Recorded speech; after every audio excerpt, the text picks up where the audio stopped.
ईंट उठा के मेरे मुंह पे दे मारी। उन्होंने बताया कि मेरे नाक की हड्डी के ऊपर और चेहरे के ऊपर चोटें आई हैं। ये आए रोज हफ्ते में 2-3 दफा नाराज होकर अपने घर चली जाती है, तो मैं क्या करूं? हाथ उठाना, मारना, तशद्दुद करना, ये कहीं भी ना कानूनी तौर पे ना इस्लामी तौर पे। नाज़रीन इकराम, नसीबो लाल के खामद ने नसीबो लाल के ऊपर बदतरीन तशद्दुद किया। नसीबो लाल के बकौल घर में वो आए तो तलख कलामी हुई। उसके बाद उन्होंने ईंट उठा के मेरे मुंह पे दे मारी।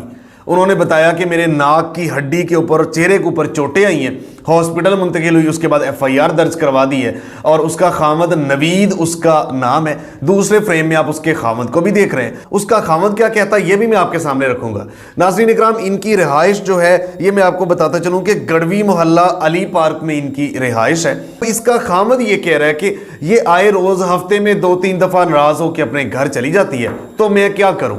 इस दफा भी ये लड़ाई कर रही थी तो मुझे गुस्से में पता नहीं चला।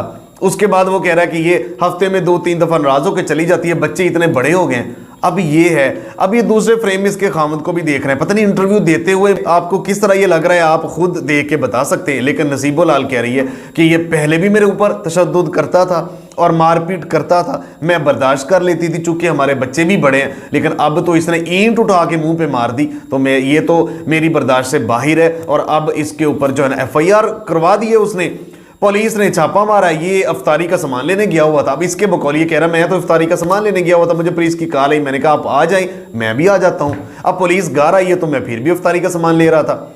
अब मेरी बहन उनको मैडम नसीबो लाल के पास ले गई पुलिस को। अब ये अपनी स्टोरी बता रहा है और ये कह रहा है कि ऐसा पहले भी हो जाता था तो अब हो गया तो क्या हो गया। और उसके बाद ये कह रहा है कि आए रोज नाराज हो जाती थी। तो भाई जो भी था तो आप मार तो नहीं सकते ना। अब ये जितनी फेमस शख्सियात हैं, मशहूर सेलिब्रिटीज़ हैं, उनके घरों की रोयदाद जब सामने आती है तो बंदा हैरान परेशान हो जाता है कि दुनिया को भाषण देने वाले, सबक देने वाले और लोगों को हंसाने वाले उनके घर किस तरह के हैं। अच्छा, मैं यहाँ पे कसूरवार में एक को नहीं कहूँगा, अक्सर कसूरवार दोनों का होता है। सिर्फ एक चीज़ कंडेम करूँगा कि ये मारा क्यों? हाथ उठाना, मारना, तशद्दुद करना, ये कहीं भी ना कानूनी तौर पे ना इस्लामी तौर पे किसी भी हवाले से जो है ना इसकी गुंजाइश और इजाज़त नहीं है। आप अगर कोई मसला है तो आप जो है ना उसके साथ बैठ के बात करें, उसको घर भेज दें। ये नहीं हो सकता आप तशद्दुद करें फिर ईंट उठा के मार दें। तो ये आपके सामने एक अफसोसनाक वाकया, मशहूर शख्सियात के पहले भी आते हैं, नरगिस का भी हमने आपके सामने रखा, अब भी अफसोसनाक वाकया आपके सामने आया। मजीद इसमें जो डिटेल आएगी, मैंने आपको नसीबो लाल का मौक़िफ़, उसके खामद का मौक़िफ़ आपके सामने रख दिया है। इनकी औलाद, उनका क्या मौक़िफ़ है वो भी अगली वीडियो में आपके सामने रखेंगे। अब तक की इंफॉर्मेशन है कि इसको मारा है और वो उसका मौक़िफ़ ये है कि ये पहले भी ऐसे जाती थी, मुझे गुस्से में पता नहीं चला, मैं माजरत करता हूँ। इसके ख़ानदान के सामने भी अब उसने कहा है कि इसने जब ईंट मार दी तो मुझे ज़ख्मी कर दिया, अब कुछ भी किसी भी तरह की इसको माफ़ी नहीं मिलेगी। मिलते एक नई स्टोरी के साथ, तब तक के लिए अल्लाह निगहबान। पाकिस्तान हमेशा जिंदाबाद।